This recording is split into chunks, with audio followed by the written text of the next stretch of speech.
Good morning. My name is Eoin McGrath. I work for the EBMT. I'm based in Barcelona in Spain. And I'm going to talk about JACIE standards and accreditation, but also regulations, and try and give you an overview of laws, guidelines, regulations, and standards that affect our sector. I've been working with the EBMT since 2002, specifically on the JACIE accreditation program, and I'm the operations manager.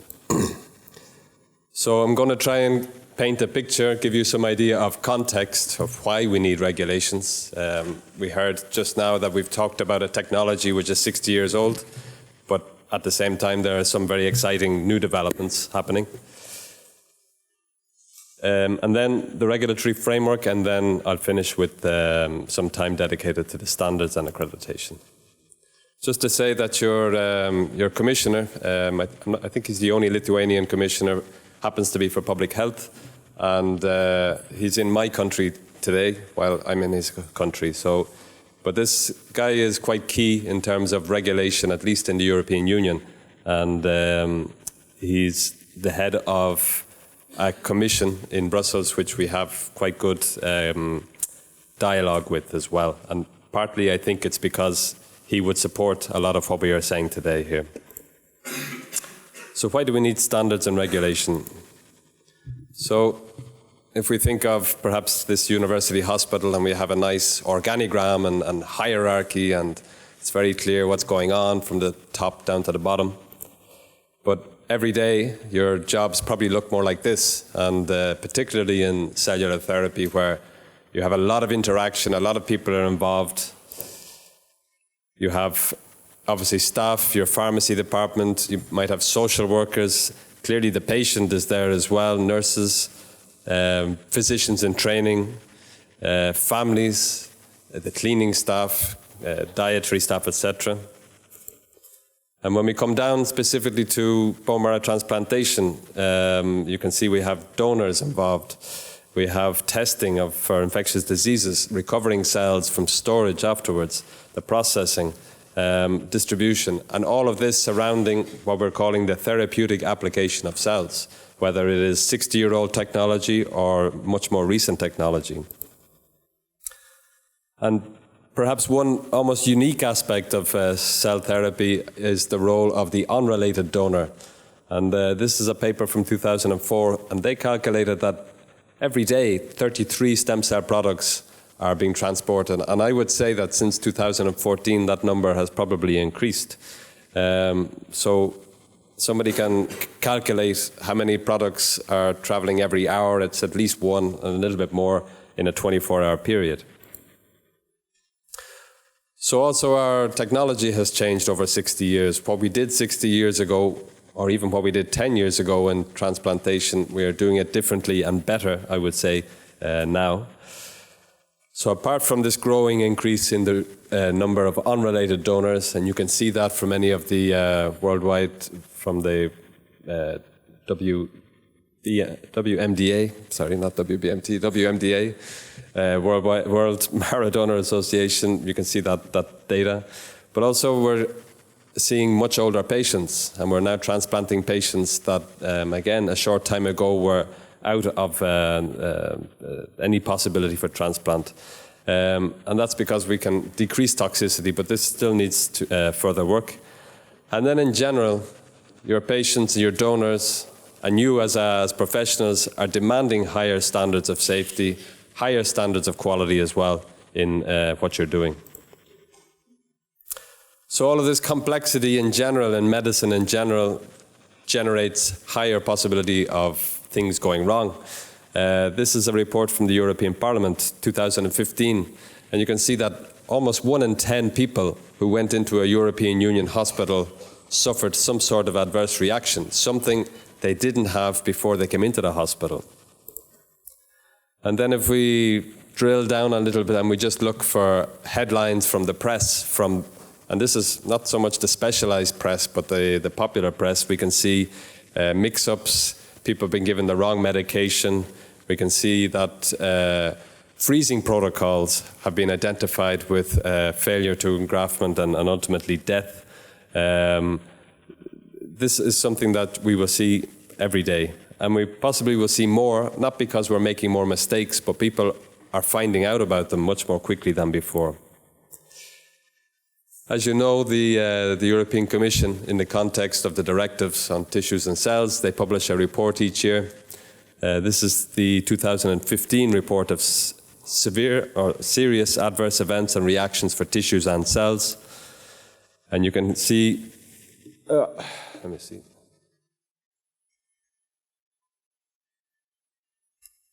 Down here for HPC specifically, 38% of all of the reported reactions for tissues and cells were related to hematopoietic stem cells.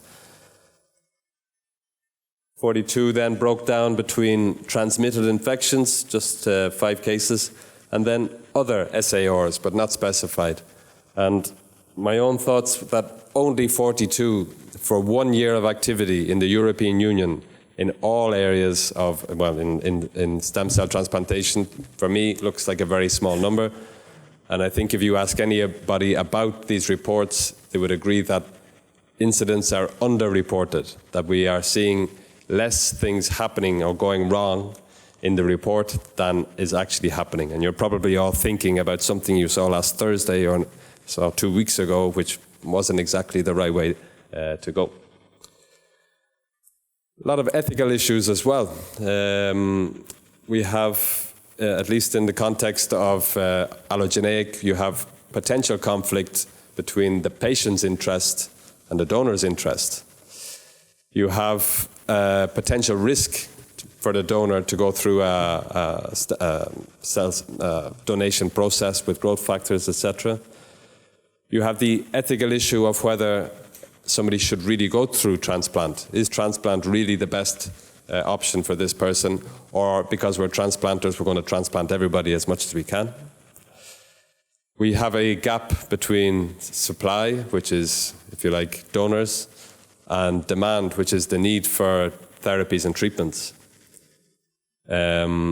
We have each individual's personal ethical values, beliefs, and religiosity as well.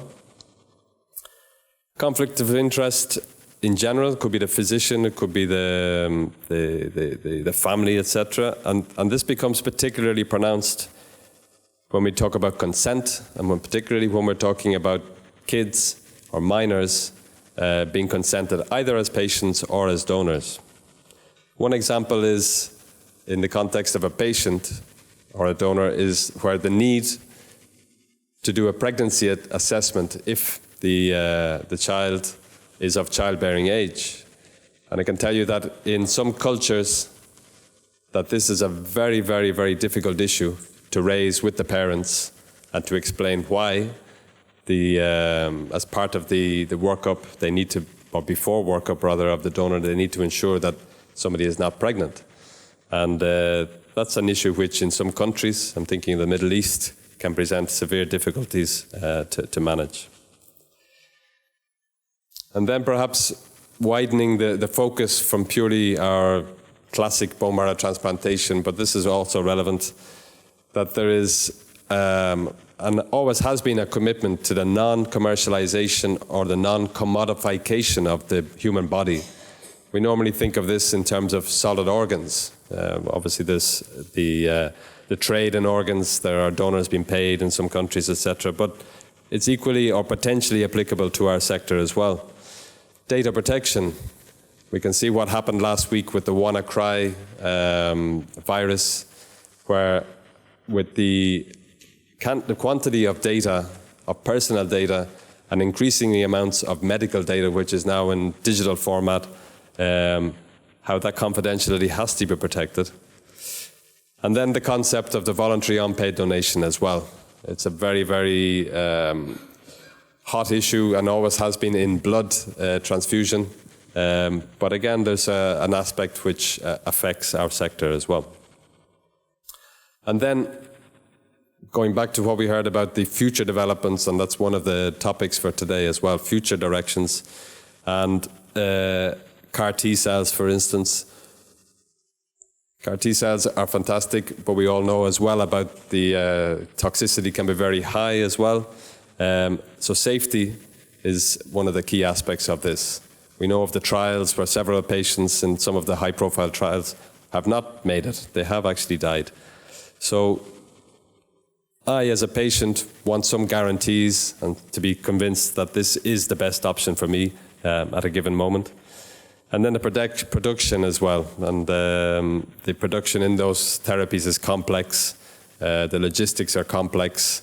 So as I said before, complexity increases the possibilities of something going wrong.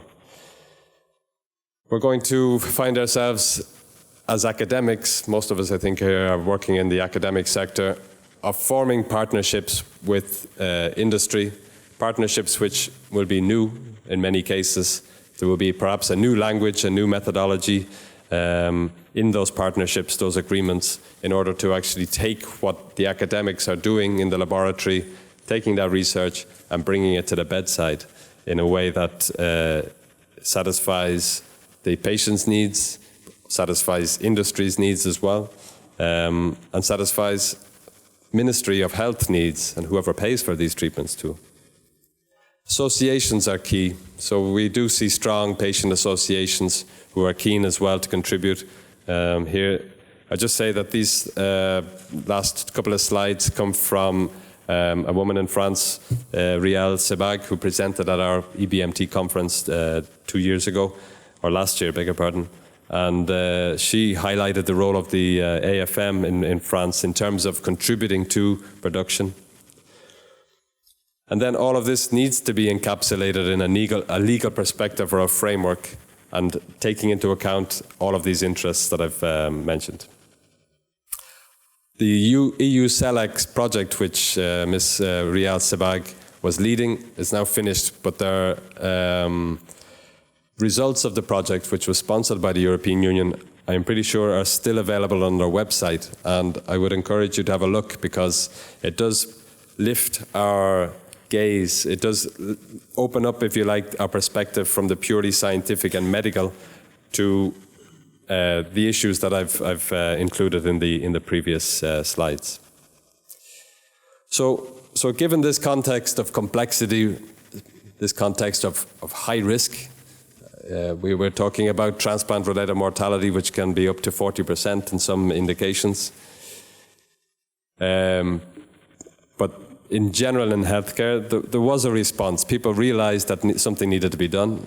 So this is a list of popular improvement strategies in general medicine. It's not just stem cell. And many of them you recognize. I'm going to highlight just two here. One is teamwork and collaboration as a strategy.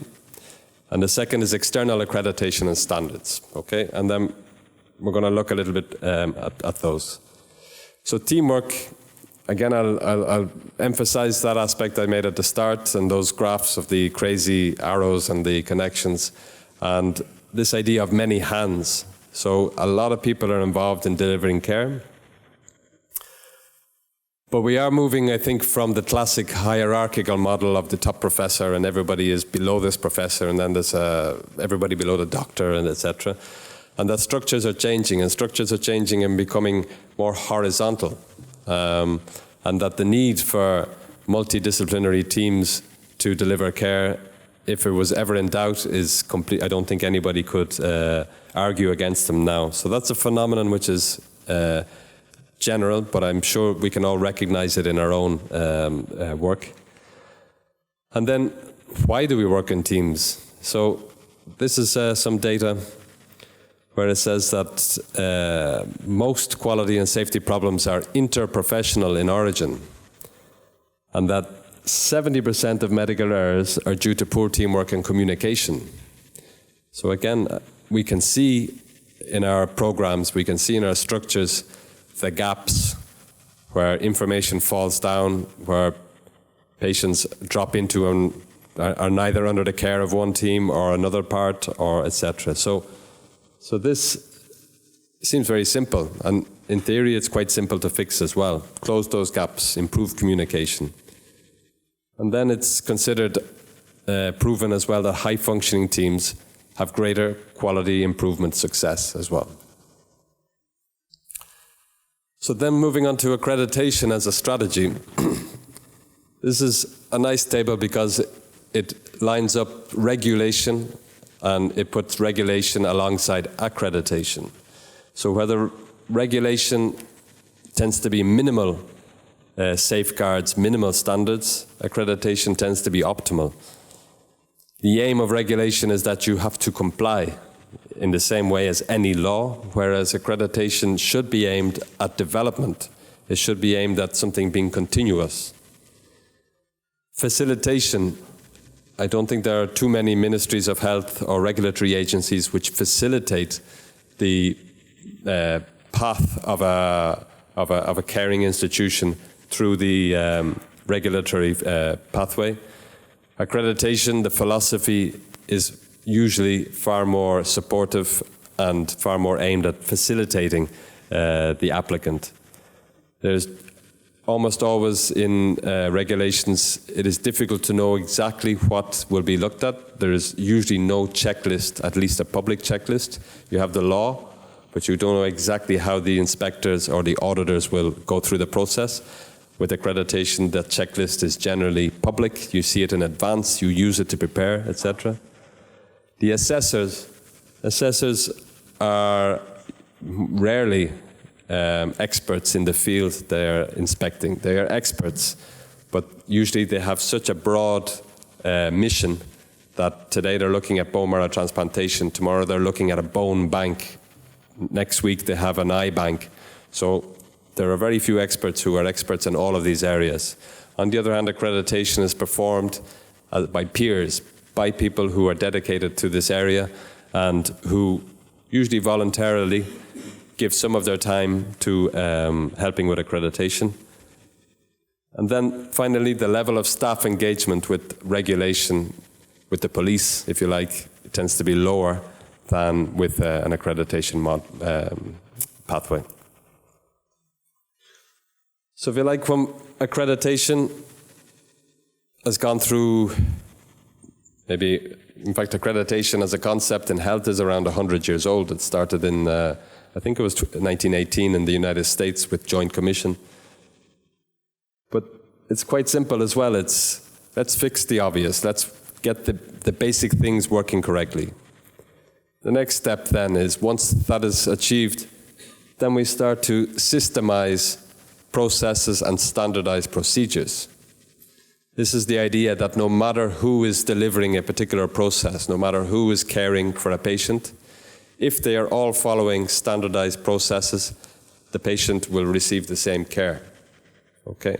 This is different from before, that you were hoping that you got Dr. Bob, because Dr. Bob, everybody says he's great, and everybody says that Dr. Jim is not such a great doctor. In this scenario of standardization, Bob and Jim will give you the same care. And then perfection. Perfection is never achieved, but you are always aiming for perfection. So you're on this pathway of continuous improvement. So to focus far more closely on our sector, which is in bone marrow transplantation, what happened in bone marrow transplantation? So there are guidelines. This is from the Council of Europe. This is, I think, the second edition. The third edition, I think, is about to come out very, very shortly. It's free, it's PDF, and it's a very accessible guide written for a very, very wide public as well, but I would highly recommend it. There are WHO guidelines on safe and effective cells and tissues for transplantation, so a minimum set of requirements that should be in place. In terms of regulations, this is a list of countries whose regulations that I've seen or I've read or I'm familiar with, and you can see that we are talking about a global phenomenon from South America, European Union, North America rather, Middle East, Far East, etc., Australia.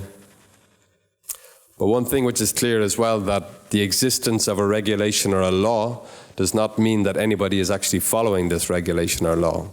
So again, we know from, I'll give the example of solid organ transplantation in Pakistan. they have regulations which prohibit a lot of what we see, but clearly it's not working. There's no supervision, or there's no vigilance of much of what is going on, in spite of what the law says. European Union is, and you'll all know this, is an area which is highly regulated, at least, we'll say, most of our process. So starting with the directives in 2004 and working all the way down to the most recent ones in 2015, anything around cell collection and cell processing falls under these directives, okay? And apart from the regulation, the European Union doesn't want to be another set of laws which nobody follows. There have been concerted efforts over the last probably 15 years of projects and joint actions which support the regulations and the legislation.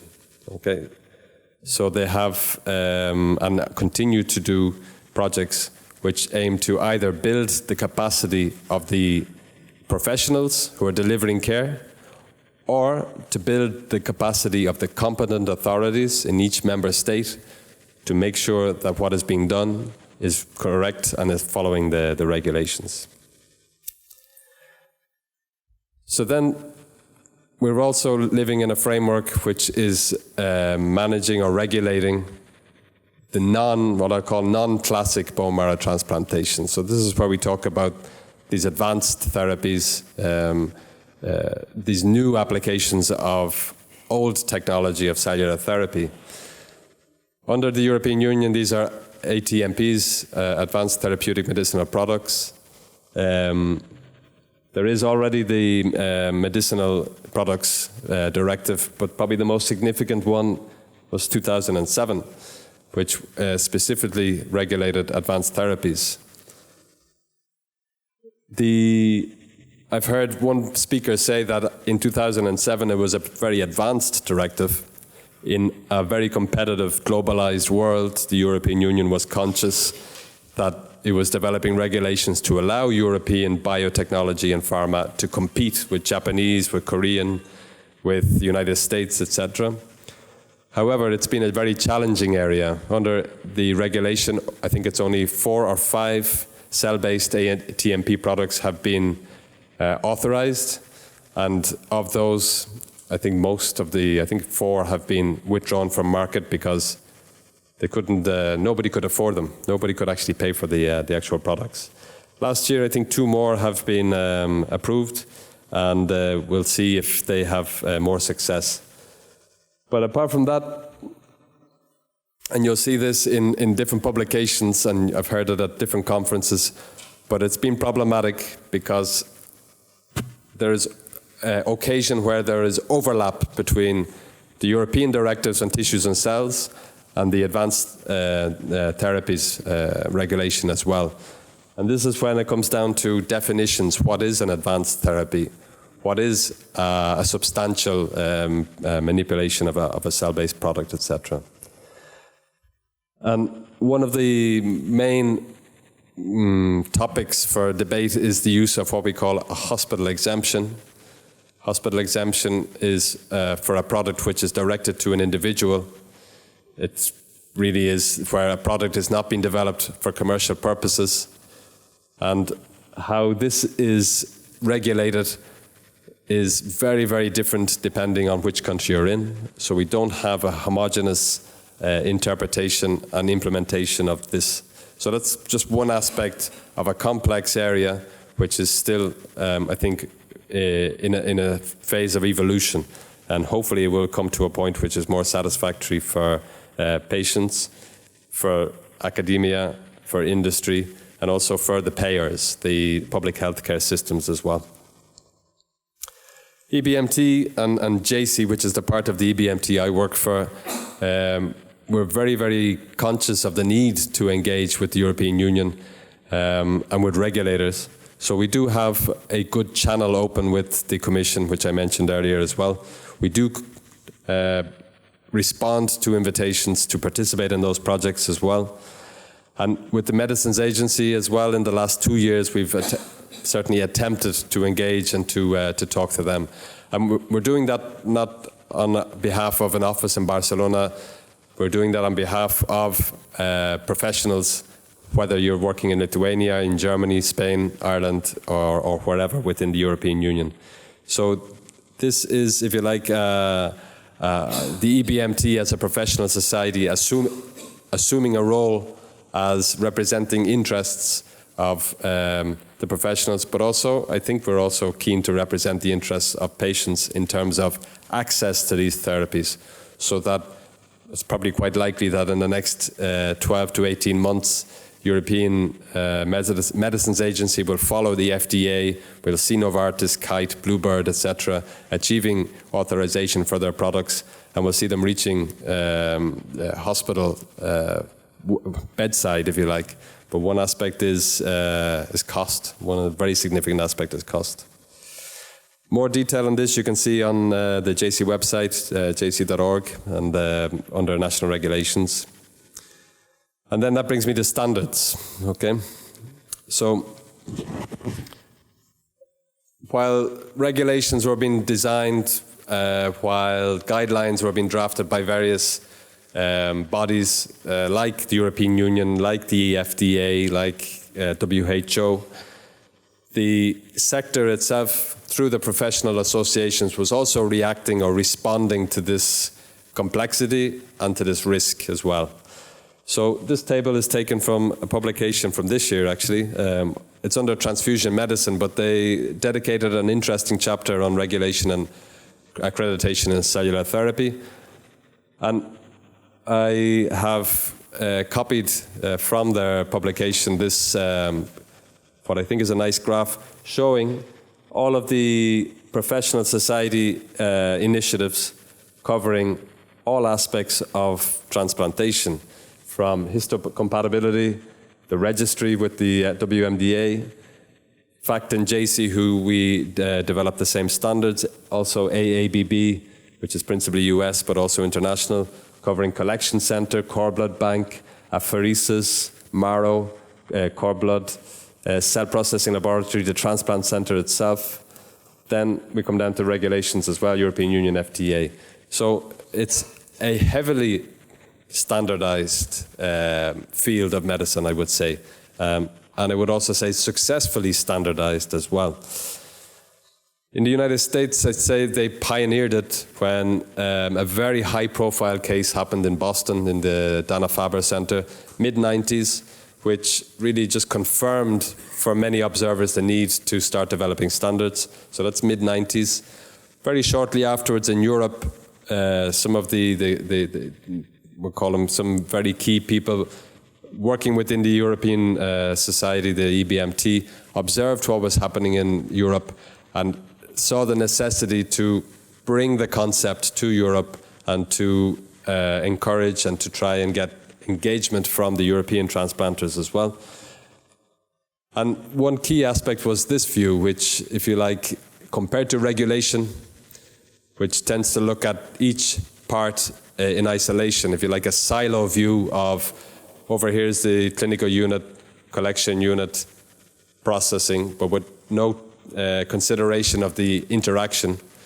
The FACT JACIE view, and indeed of I would say all of the other standards organizations, is that this has to be looked at as a joined up set of services, a set of facilities, of professionals, in order to really make sure that we're delivering good care.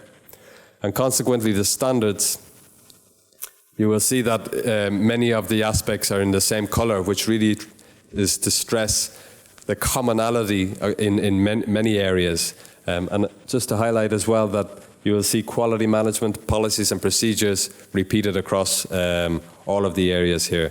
Then some more specific aspects, donor management falls into clinical and into collection as well. Labeling, quite technical in some aspects, but very, very comprehensive, and as I say, covering all the entire process. The standards are international. They're written as a consensus by, I would say there's probably about 21 countries represented across the subcommittees. They're renewed every 3 years, so they respond quite quickly to any developments in the medicine or in the science. They complement regulations. They don't attempt to replace regulations. And they are driven by consensus. And just to highlight, about 3 weeks ago, we opened the public consultation on the new edition of the standards, which will be published in March 2018. As individuals who will probably be affected sooner or later by the standards, I would strongly encourage you to have a look at the proposed standards, and ideally to come back and give feedback, including saying, we think this is impossible, okay? So that public consultation is very, very important. And also just to stress, as an example of how we reflect changes, the new standards, the 6th edition, includes administration of what we're calling immune effector cells, which includes CAR-Ts. So there are standards which control or which regulate the administration of these new products with the potential for severe adverse reactions, toxicity, etc., that these cells will include. So we are expecting in the next couple of years to start to find these products being delivered in transplant units. We know it's happening already in transplant units under clinical trials, and we'll see that, I think, develop quite soon. So through standardization and through this, what are we actually looking for? What do we want? Well, principally, we want to improve patient survival and patient outcome, okay? So without this being a mission or an objective, it is a purely bureaucratic exercise, okay? It becomes an exercise just to get a piece of paper which says you are accredited. But if the exercise is aimed at improving how you are organized, if the exercise is aimed at generating the highest possibilities for a positive outcome for your patient, then the focus changes, then the motivation should change as well. And the enthusiasm for what can be a very dry process should change too. Unfortunately, JACIE is JACIE accreditation, but quality management is one of the probably pioneering disciplines, or transplantation is one of the pioneering disciplines where there is evidence of an effect of quality management on clinical outcome. So I'll just direct you to a paper from 2014 led by Professor Alois Grabwall from Basel, using the EBMT registry, which you probably know has now over 500,000 transplants have been entered into the registry, and using that as a retrospective study, was able to find that while everybody in transplantation was getting better over the years, there is an effect for centers through days like today, education, training, exchanges, etc. We know we're transplanting better in general. But what we could observe was that a center or centers who have engaged with quality and have gone through a series of steps from preparing through an inspection, through achieving accreditation, that they're doing even better.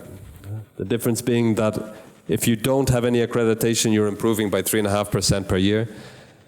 JACIE is improving by almost 2 percentage points above that.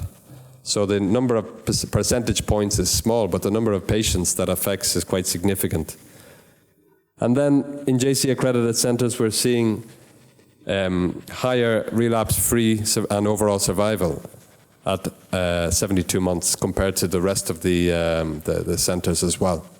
Within this, you have lack of reporting, perhaps you have lack of follow-up. Well, one thing which we've also seen is that follow-up is improved through going through accreditation as well. So this is among the few real examples of scientific data showing a strong correlation between quality and improvement for your patient as well.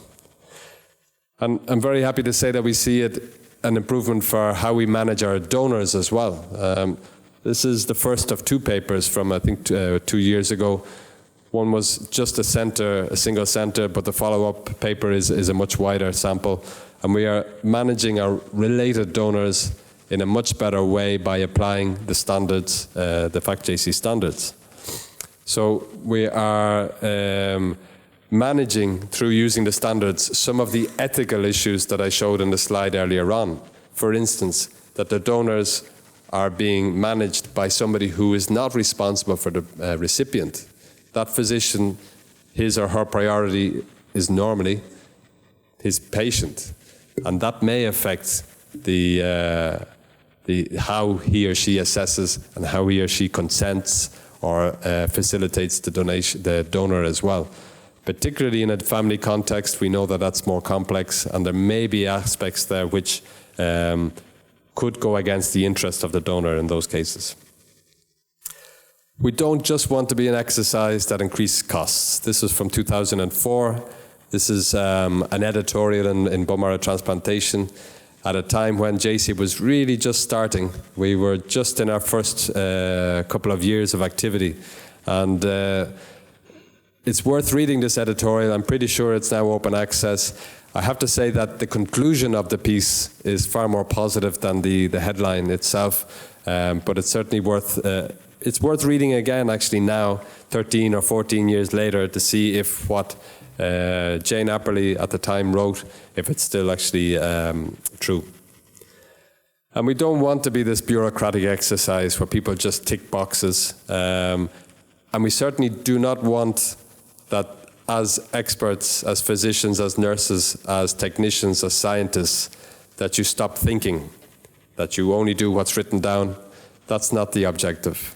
What we want is that what you do, your ideas, your initiatives, your discoveries happen within a context of control and within a context of quality management and quality improvement as well.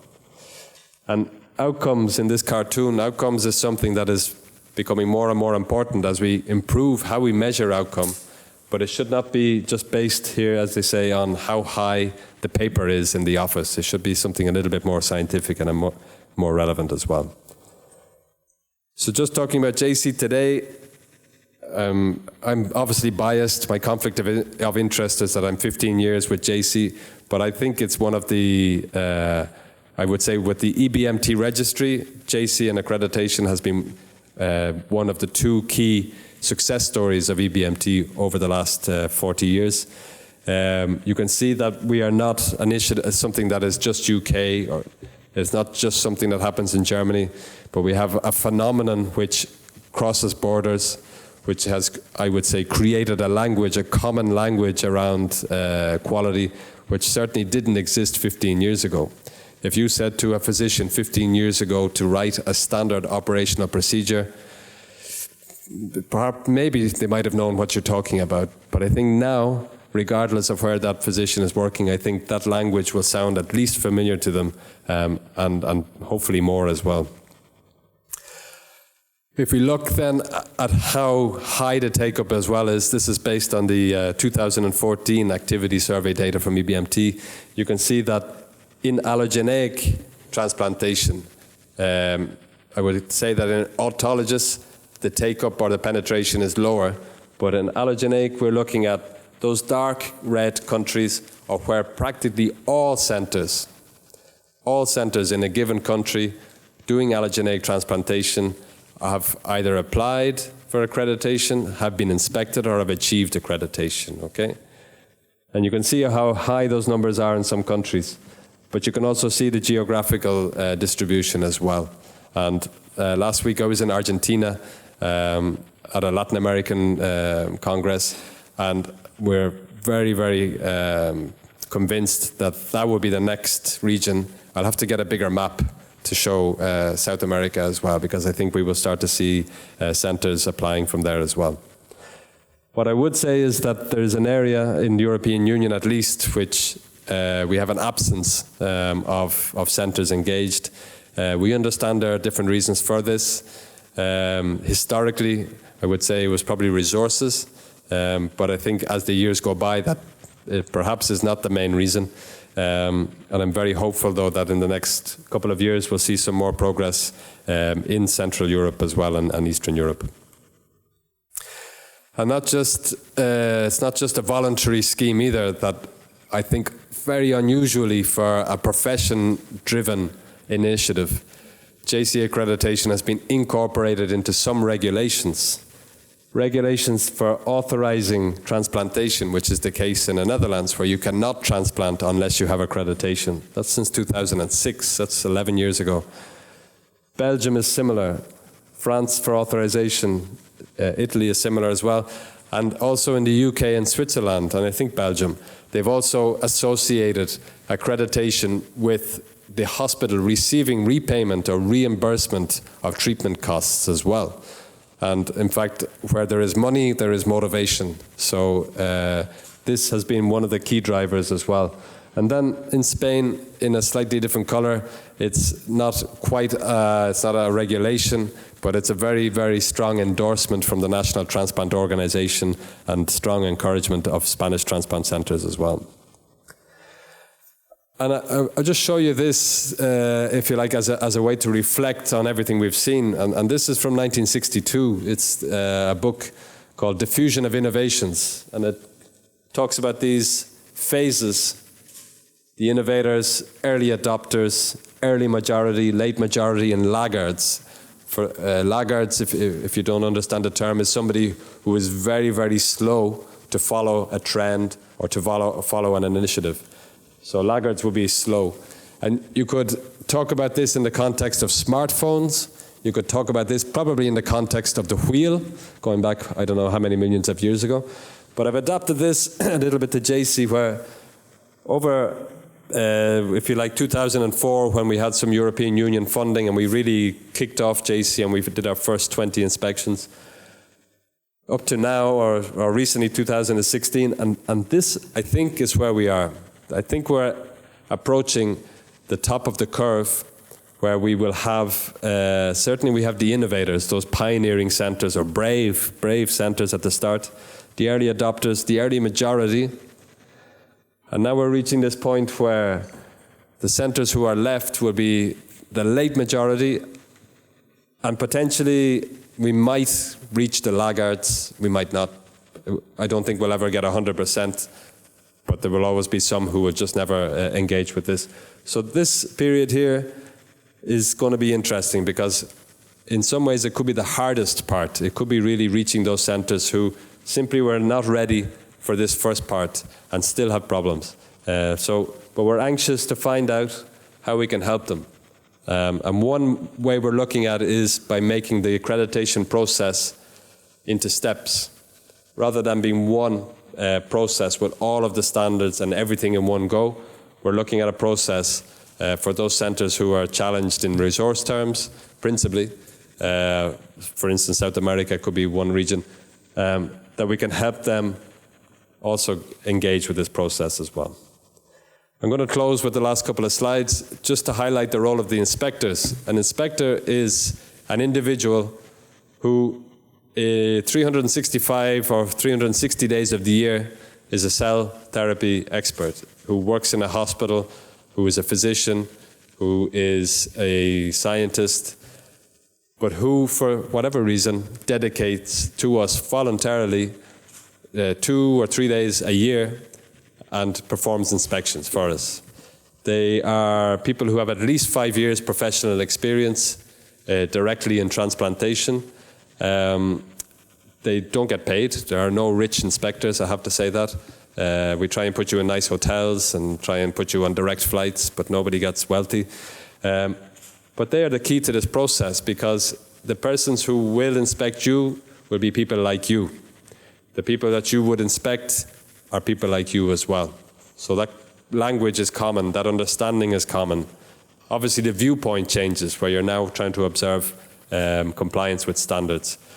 And I would say that we would be very happy to have Lithuanian candidates for inspection, or to become inspectors, not least of all because we will, and I've heard the excellent level of English in this room already today, so we would be very happy to send you to inspect in Ireland and UK, and Singapore also speaks English, South Africa speaks English as well, so it is a way to travel a little bit too. Okay, just a thought as well on what you're doing right now and what we're trying to improve as well. This guy Denning, he's a quality guru from post-World War II, and a lot of his principles, which were applied in industry, are still relevant today. And a bad system will beat a good person every time. We're trying through accreditation, through standards, to build good systems, so that even good systems will also make sure that the bad guys do better jobs as well. For more information, there's our website. We have 2 training courses. There is one in June, actually, but I think it may be full, so the next one is in October. That will be principally aimed at people who are interested in being an inspector. But also, we're going to hold an event in Warsaw in November as well. These events usually are about 20 to 25 people, so they're excellent opportunities really to interact with the group as well. If anybody is interested in any of this or any aspect of what I said today, just write to JACIE@ebamt.org. And I think I can close my presentation and invite you to Barcelona anytime that you're in the region. Thank you.